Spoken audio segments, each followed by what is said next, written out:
It is RT International. A war with the media looks like being a central hallmark of the new U.S. administration just days after it came to power. Over the weekend, President Trump again took aim at what he called dishonest reporting. He lashed out while speaking at the CIA's headquarters on his first stop as the new leader of the United States. As you know, I have a running war with the media. They are among the most dishonest human beings on earth. Right?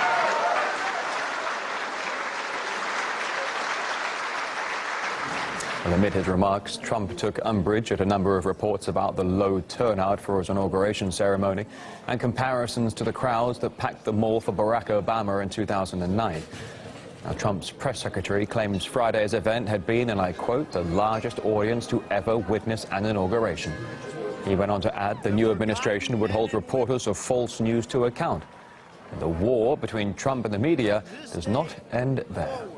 It's going to be...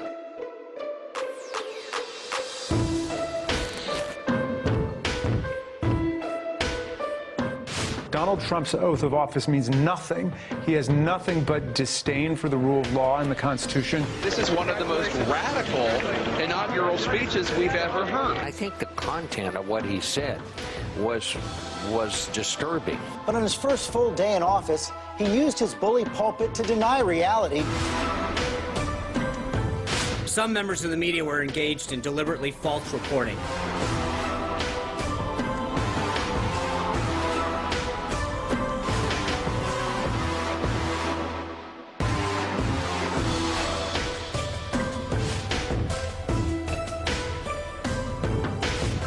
Tweeting again, White House aide confirms the MLK bust is still there. I looked for it in the Oval twice and didn't see it. My apologies to my colleagues. Apology accepted. A reminder of the media danger of tweet first, check facts later. There's been a lot of talk in the media about the responsibility to hold Donald Trump accountable. And I'm here to tell you that it goes two ways. We're going to hold the press accountable as well. Why the president asked the White House press secretary to come out and utter a falsehood. You're saying it's a falsehood, and they're giving Sean Spicer, our press secretary, gave alternative facts to that. It's as close to war as you're ever going to see in American politics, at least within recent memory. I mean, there has never been a time when the media was as adversarial with a sitting president as we're seeing today. It's an interesting relationship because they covered him extensively and now they've turned against him.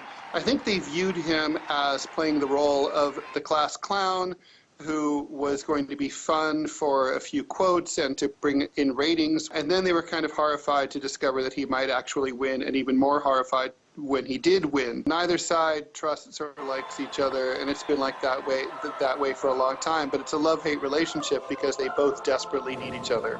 So amid the apparent rift with the media, Trump has also had to deal with mass rallies against his inauguration. Hundreds of thousands took part in the Women's March in cities across America over the weekend. They protested under the banner, "Women's rights are human rights." So Trump responded on Twitter, first questioning the reason behind the protests, suggesting the demonstrators should have voted instead. Then he posted that protests are a hallmark of democracy and that he supported people's right to express their displeasure peacefully. However, the mass anti-Trump protests apparently have a major sponsor, as revealed in an article by the New York Times. More than 50 so-called partners of the Women's March against Trump have direct ties to billionaire George Soros. For example, a group called Gathering for Justice has been the direct recipient of numerous financial grants from the Soros Open Society. The WikiLeaks Podesta emails also revealed another organization, that of Move On, that's also been sponsored by the business magnate. Now, Move On supported anti-Trump campaigns during the whole election. With more on this, Murad Gazdiev. In the blue corner, George Soros, billionaire investor, unabashed globalist, poured millions into Clinton's election campaign. In the red corner, Donald Trump, billionaire investor, president of the United States, the man atop the anti-establishment wave of 2016. And boy, do they dislike each other. I have described him as an imposter and con man and a would-be dictator. George Soros spent millions sponsoring Hillary Clinton. He also lost as much as $1 billion betting against Trump winning the election.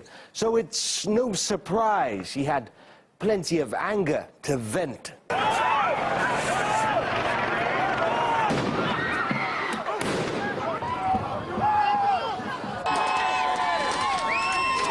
The riots we saw across America when Trump won were facilitated by George Soros's NGOs. They even boasted about it. Doesn't take losing well, does he? And he never did. He's got a heck of a history organizing riots and revolutions.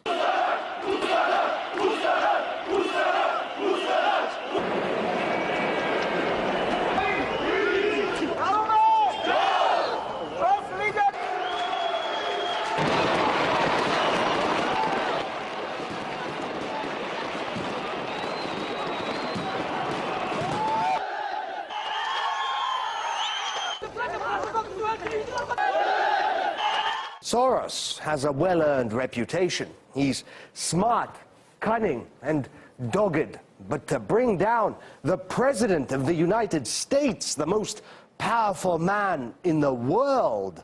I personally am convinced that he's going to fail. If bringing down Trump is the billionaire investor's plan, well, you can't help but think that maybe this time Soros is biting off more than even he can chew. Well, he may have only just been sworn in as president, but it looks like Donald Trump is already facing some uphill battles. U.S. senators are planning to introduce legislation requiring congressional approval for repealing sanctions against Russia. That's after Donald Trump said he might consider rolling some of them back. Now, Trump argued reducing sanctions could benefit both countries and help to seal a number of deals. In particular, he mentioned an agreement to reduce nuclear weapons. But a bipartisan group of senators saying that they will take steps to block the president from easing U.S. sanctions, claiming it would be dangerous. Given what Russia has done in Ukraine and threatened the Baltics, and now they've clearly tried to intervene in our election, that is something, that's a danger that we have never faced to this extent in American history. Well, Gregory Copley of Defense and Foreign Affairs believes the Senate has reasons to disrupt Trump's plans when it comes to Russia. This is a very politically motivated act, and it was, of course, originating before the swearing in. It was all designed as part of the legacy which President Obama, outgoing President Obama, wanted to leave for President Trump.